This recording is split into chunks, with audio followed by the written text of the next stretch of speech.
Adapun sejumlah gejala awal anak terserang gagal ginjal akut adalah anak demam 3 hingga 5 hari, serta diikuti dengan gejala lain seperti diare, mual, muntah, sering mengantuk, hingga yang paling mudah ditandai yaitu air kecil atau air seni semakin sedikit, bahkan tidak buang air kecil. Masyarakat diminta tidak terlalu panik, serta disarankan langsung membawa ke fasilitas kesehatan terdekat untuk ditangani, serta tidak lagi memberikan obat sirup penurun demam sendiri, namun harus dengan resep dokter. Satu harian tidak pernah kencing, nah itu segera. Atau kencingnya hanya sedikit sekali, ditambah dengan demam lagi, apalagi ditambah dengan demam, itu segera. Itu yang kami harapkan masyarakat supaya lebih perhatian ya, karena kondisi saat ini kondisi yang tidak biasa. Ini kondisi yang tiba-tiba terjadi dalam waktu 2-3 bulan ini.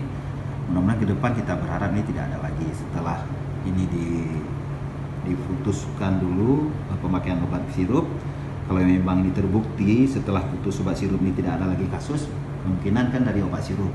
Tinggal pemerintah nanti menentukan ini sirup yang mana. Ini kan belum tahu sirup yang mana nih, baru duga-duga semua. Kasus gagal ginjal akut di Aceh saat ini mencapai 31 kasus, sebanyak 20 kasus meninggal dunia. Rata-rata kasus yang ditangani yaitu masih berumur 6 tahun ke bawah. Syahril, Kompas TV, Banda Aceh.